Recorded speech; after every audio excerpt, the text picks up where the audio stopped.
Para, escuta e pensa. Temporada 1, episódio 3. Hume e o planeta dos sentidos.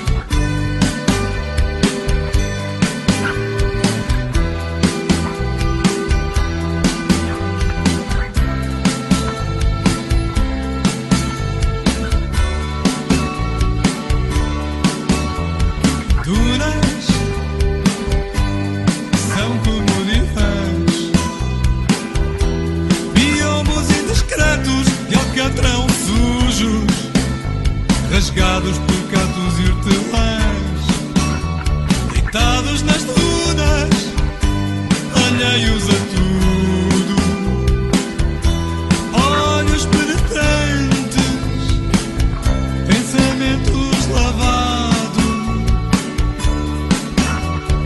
bebemos dos lábios, refrescos gelados, selamos segredos, saltamos rochedos em câmara lenta como na TV.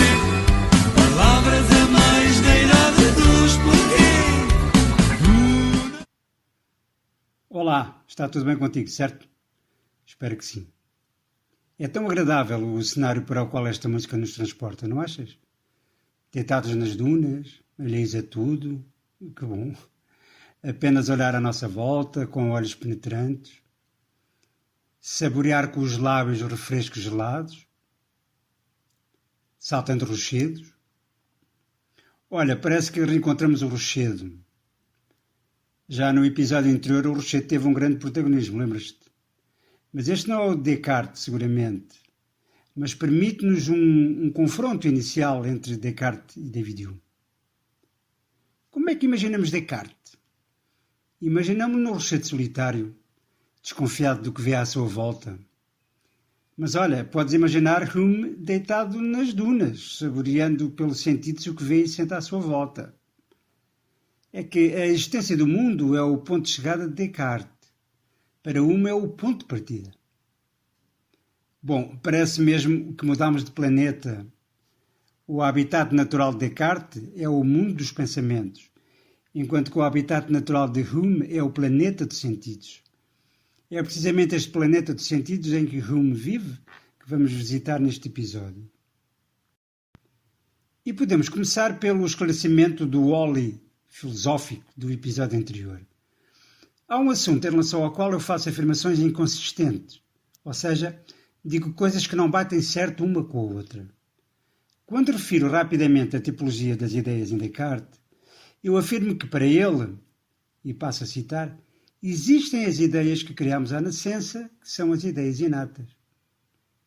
Mas mais à frente, a propósito do argumento da marca, o que afirma é o seguinte, e vou citar: a ideia de perfeição foi criada por um ser perfeito que a colocou em nós, como uma marca. A ideia de perfeição não é, portanto, criada por nós. É uma ideia inata colocada em nós por um ser perfeito. Esse ser perfeito é Deus. Há aqui uma coisa estranha.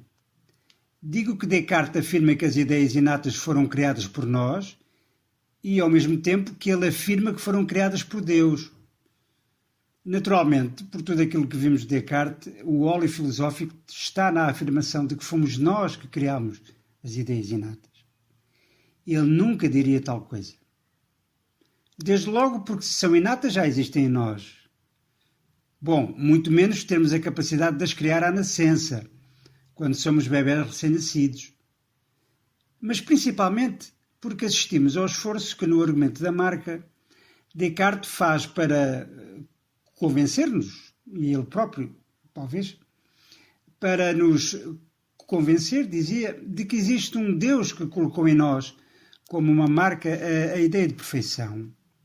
Portanto, quando a descobrimos, não é uma criação nossa, é a descoberta de algo que já existia no nosso espírito, colocado por Deus. A importância que Descartes atribui às ideias inatas é de tal ordem que a sua filosofia é muitas vezes designada por racionalismo inatista. A parte do inatista, tu já percebes, tem a ver precisamente com a defesa das ideias inatas. Agora, o racionalismo é que tenho de te explicar o que é. Dá comigo um saltinho à Atenas clássica, mais precisamente ao século IV a.C., quando Platão tinha a sua célebre academia, o equivalente a uma faculdade de filosofia, onde estudou durante vários anos o seu mais célebre discípulo, Aristóteles. Poderia estar aqui a contar-te histórias fascinantes sobre a disputa filosófica entre eles, mas não temos tempo para isso. Portanto, vou abreviar as coisas, e para tal socorro-me de uma célebre obra de arte, a Escola de Atenas, pintada nos tetos da Capela Sistina, no Vaticano, em Roma, pelo pintor italiano Rafael. Nela podemos ver vários estudantes de filosofia a ler e a discutir filosoficamente entre si. O mais importante, contudo, é outra coisa. No centro da pintura, Platão e Aristóteles caminham lado a lado e parecem estar a discutir filosofia. Platão tem uma mão levantada a apontar para cima, enquanto Aristóteles tem o seu braço a apontar para o chão. Rafael pretendeu representar neste pormenor a divergência principal entre Platão e Aristóteles. Platão valoriza o lado mais racional do conhecimento, tendo inclusive defendido a existência de um mundo para além deste, a que chamou mundo das ideias. Num sentido diametralmente oposto, Aristóteles valorizava o estudo deste mundo concreto em que vivemos. Platão, tal como mais tarde Descartes, desconfiava da fiabilidade dos sentidos e sentia-se mais confortável com o pensamento. Aristóteles tinha um espírito mais prático e dava grande crédito aos dados dos sentidos. De certa maneira, podemos dizer que foi aqui que começou verdadeiramente uma luta filosófica que reencontramos ao longo da história da filosofia. Na altura em que Descartes e Hume viveram, esta luta tinha ganho uma designação que ficou célebre: racionalismo versus empirismo. Ou seja, racionalismo contra o empirismo e vice-versa. O problema filosófico central desta disputa filosófica é o problema da origem do conhecimento. Normalmente, quando se discute este problema filosófico, consideram-se duas fontes para o nosso conhecimento. Disse fontes porque é de lá que os conhecimentos brotam. E é delas que as crenças do ser humano se alimentam. Bom, essas fontes do conhecimento são duas: os sentidos e a razão. Os racionalistas valorizam mais a razão, enquanto que os empiristas valorizam mais os sentidos. Mas é preciso notar que nenhuma destas correntes nega a existência das crenças do outro tipo que não as que privilegiam. Por exemplo, os racionalistas não negam a existência de crenças a posteriori com origem no sentido. O que eles dizem é que as crenças obtidas através de sentidos não têm a solidez e a racionalidade que eles exigem para o conhecimento. Já agora, também os empiristas não negam a existência de crenças a priori. O que dizem é que esses conhecimentos, por muito lógicos e racionais que sejam, não nos dizem nada acerca do mundo concreto em que vivemos. Veremos mais à frente o que pensa David Hume a este respeito. Ora bem, depois desta introdução histórica e conceptual, que tinha de ser feita, passamos então à filosofia de David Hume. Tal como os outros empiristas, Hume centrou-se especialmente no problema da origem do conhecimento. O problema da possibilidade do conhecimento, tão caro aos céticos e a Descartes, surge apenas depois, como iremos ver adiante, em grande parte como consequência das suas teses acerca do problema da origem. A tese principal de Hume é a seguinte: todo o conhecimento tem origem e é justificado pelas experiências dos sentidos. Estás a ver as ideias inatas em Descartes? Esquece. Segundo Hume, tal coisa não existe. É uma ficção de Descartes. Se houvesse ideias inatas, elas já estariam na nossa mente antes mesmo de nascermos.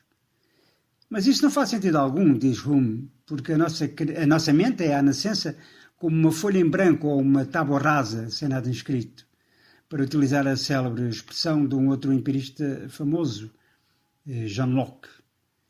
Isso quer dizer que não sabemos nada acerca do mundo antes de começarmos a ter contacto com o mundo através de sentidos. Utilizando uma analogia com a informática, que Hume não faz, naturalmente, podemos dizer que a razão humana é como um software poderoso, mas vazio. Só processa a partir do momento em que recebe dados para trabalhar. De onde vêm esses dados? Dos sentidos, que funcionam aqui como as portas de entrada do computador. Tudo que a razão humana vai processar é captado no exterior pelos nossos 5 sentidos: visão, audição, paladar, olfato e tato. Vejamos então como se forma o conhecimento em nós, segundo Hume. O que existe na nossa mente são percepções. Mas há 2 tipos de percepção. Um tem a ver com o sentir, são as impressões. O outro tem a ver com o pensar, são as ideias. Portanto, quando sentimos, acontecem impressões na nossa mente. Quando pensamos, acontecem ideias. Sentimos impressões, pensamos ideias. Hume parece ter uma curiosa atração pelo número 2. Tudo acontece aos pares. Neste caso, há 2 tipos de percepções, mas cada uma delas vai também subdividir-se em 2. As impressões, que têm, portanto, a ver com o que sentimos, podem ser de 2 tipos. As impressões externas, que são os dados de sentidos, as sensações, e as impressões internas, os nossos sentimentos e desejos.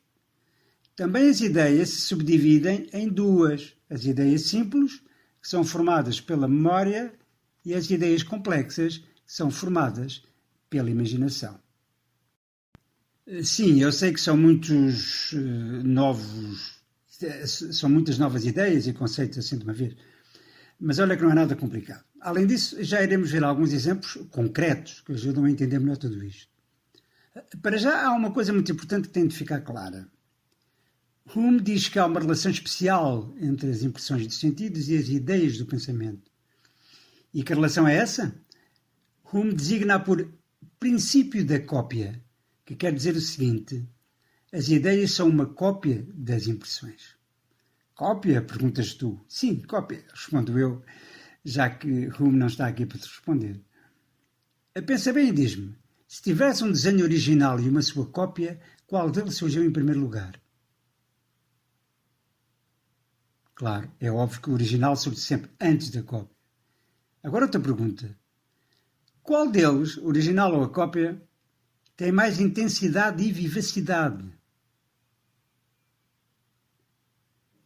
Acertaste de novo, muito bem. É claro que o original é sempre mais intenso e vívido que a cópia. Pois bem, Hume defende que é precisamente isso que acontece com as impressões e as ideias. Em primeiro sentimos, ou seja, temos impressões. Só depois surge o pensamento sobre o que sentimos, que são as ideias. Hume defende, portanto, que o ser humano é antes de mais um ser que sente. Só depois pensa, através de ideias, sobre o que sentiu. Porque são uma cópia das impressões, as ideias são sempre menos vívidas e intensas que as impressões. Hume deixou isso bem claro quando afirmou que, por mais ténue que seja, uma impressão é sempre mais vívida e intensa que a ideia correspondente. Vamos agora aos exemplos. Quando vemos à nossa frente cavalos e aves, ficamos com impressões vívidas e intensas, ou seja, com vivacidade e intensidade, de cavalo e ave. Mais tarde, ao recordarmos essas impressões, usamos as ideias de cavalo e asa, por exemplo. Estas ideias, formadas pela memória, são já menos vívidas e intensas do que as primeiras impressões que sentimos antes, quando tivemos esses seres frente a nós. Cavalo e asa são ideias simples. Combinando estas ideias simples de cavalo e ser com asas, a imaginação forma a ideia complexa de cavalo alado, aquela personagem mitológica de um cavalo com asas, que é ainda menos vívida e intensa do que as ideias simples em que se baseiam. Outro exemplo. Se estamos a ver um objeto vermelho, estamos a ter uma impressão de vermelho. Ao passo que se estivermos a imaginar ou a recordar um objeto vermelho, estamos a ter uma ideia de vermelho. A ideia de vermelho é menos intensa e vívida do que a respectiva impressão. O mesmo acontece com os sentimentos e desejos. O sentimento de alegria, por exemplo, é uma impressão. Mas recordar esse sentimento, refletir sobre ele ou imaginar o que sente alguém que está alegre é ter uma ideia de alegria, a qual nunca será tão vívida e intensa como a própria impressão original. O próprio Hume apresenta vários exemplos nas suas obras. Quando alguém se refere a uma montanha dourada, o que é que aconteceu? Aconteceu que juntou duas ideias compatíveis entre si, dourado e montanha. Este é um exemplo de ideia complexa, formada a partir das ideias simples de dourado e montanha, que por sua vez são cópias de impressões externas ou sensações que sentimos quando, alguns no passado, contactámos através de sentidos com objetos com a cor dourada e com uma montanha. Se isso não tivesse acontecido, não teríamos ideia de dourado e de montanha, diz Hume. A este propósito, há uma afirmação dele que ficou célebre. Diz ele: um cego de nascença não poderá nunca ter a ideia de azul, por exemplo. Se alguém já teve visão e depois teve um acidente ou doença e a perdeu, aí sim, pode ter a ideia de azul, porque no seu passado já teve contacto visual com objetos de cor azul. Mas se tem a infelicidade de ser cego de nascença, nunca poderá ter qualquer ideia acerca das cores. Quer isto dizer que, como escreveu Hume, se alguma ideia não tem na sua origem uma impressão externa ou um sentimento concretos e reais, então essa ideia é fruto da imaginação e não existe nada na realidade que lhe corresponda. É o que acontece com a ideia de Deus, afirma Hume. Como se formou a ideia de Deus? Não foi evidentemente a partir da experiência de sentidos. Nunca ninguém viu Deus. O que aconteceu foi que a nossa mente aumentou sem limites propriedades reais de seres ou sentimentos reais e juntou-as num ser único. A partir da experiência de pessoas com sabedoria, criou a ideia da omnisciência. A partir da experiência de poder, a própria ou vista noutros, criou a ideia da omnipotência. A partir do sentimento de bondade, sentido em si mesmo ou detectado nas ações de outros, criou a ideia de sumamente bom. E assim se chega, segundo Hume, à ideia teísta de Deus. Tudo não passa, portanto, de um esforço gigantesco da nossa imaginação. Quer isto dizer que David Hume era ateu? Não necessariamente. Apesar dos relatos dos que lhe foram mais próximos apontarem nesse sentido. Por exemplo, quando já estava muito doente e com a certeza de que iria morrer em breve, Hume recusou sempre quaisquer procedimentos religiosos, como, por exemplo, a extrema-unção. Do que não restam dúvidas é de que Hume não aceitaria nunca qualquer pretensa prova da existência de Deus que não assentasse solidamente em impressões dos sentidos concretas e reais. Não aceitaria, por exemplo, o argumento ontológico defendido por Descartes, que pretendia inferir a existência de Deus da análise da ideia de perfeição. E não aceitaria porquê? Vamos já ver daqui a pouco. Voltemos ao número 2, tão do agrado de Hume. Ele reduz todo o conhecimento humano a dois tipos, relações de ideias e questões de facto. Por entender que na busca de conhecimento existem apenas duas vias a seguir, esta divisão ficou conhecida como o dilema de Hume, Hume's Fork, em inglês. Estás a ver que é uma forquilha, certo? É aquele utensílio de jardinagem e de agricultura com dois dentes. Bom, vamos lá então aos dois tipos de conhecimento.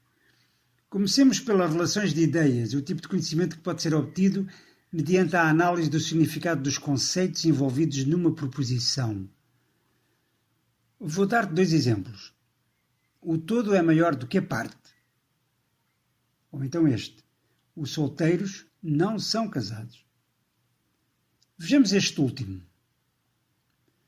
Para saber que a proposição os solteiros não são casados é verdadeira, basta saber o significado dos conceitos de casado e de solteiro.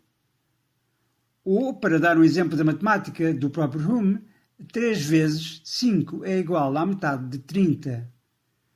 Como é óbvio, estas afirmações são verdades necessárias, pois a sua negação, dizer que há solteiros casados, por exemplo, implicaria uma contradição nos termos.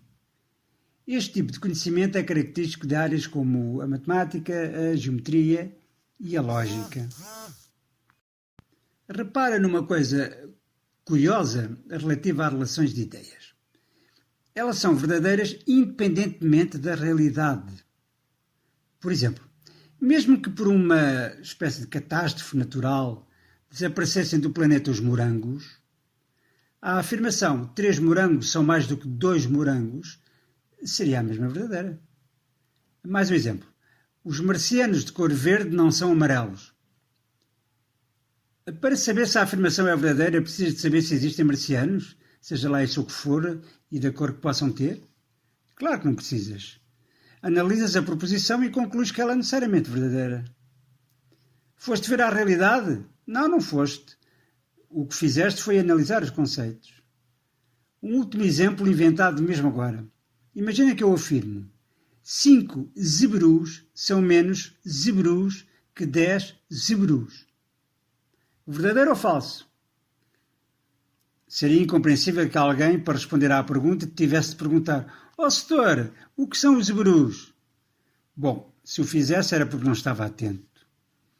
Bastava analisar a estrutura da frase e ver logo que a frase é necessariamente verdadeira.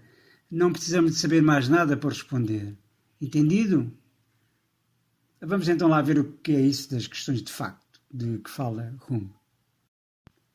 Ele diz que são o tipo de conhecimento que só pode ser obtido através de impressões, ou seja, através da experiência de sentidos.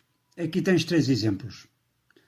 As camisolas do Benfica são vermelhas. Outro exemplo.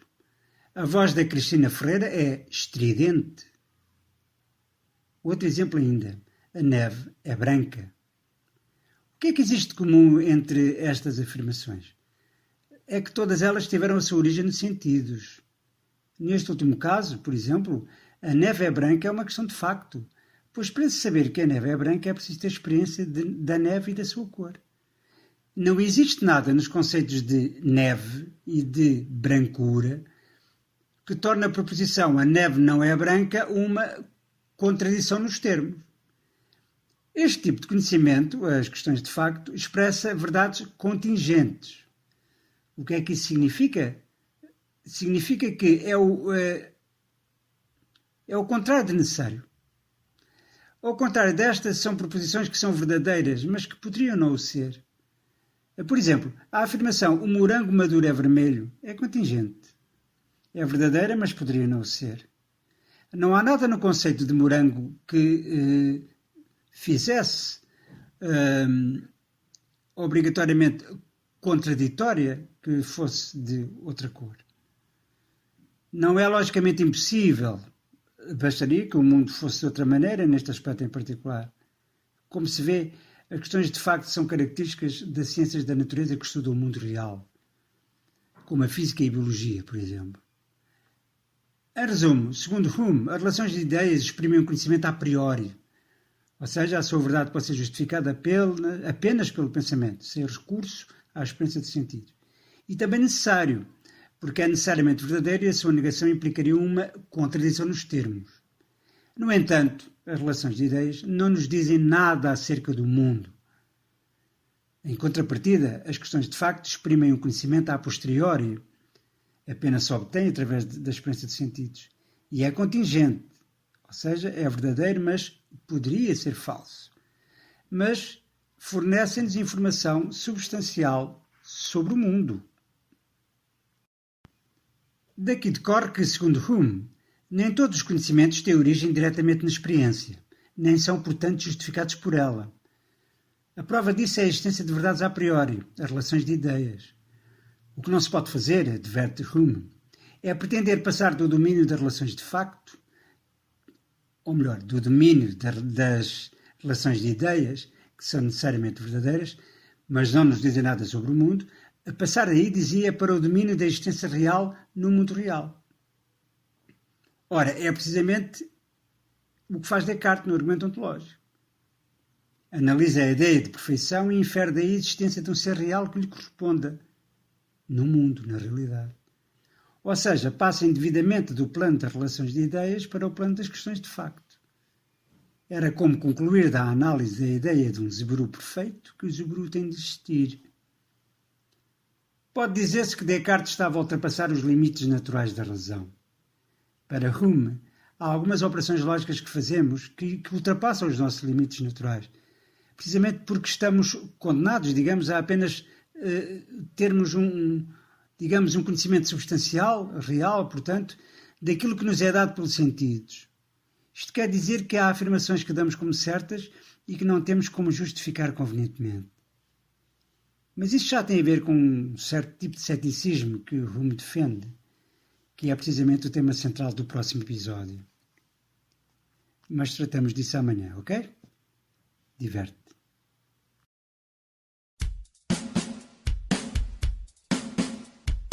Para, escuta e pensa. Ideia original, argumento e locução, Carlos Café. Edição áudio, Maria Miguel Café. Música, Dunas, GNR.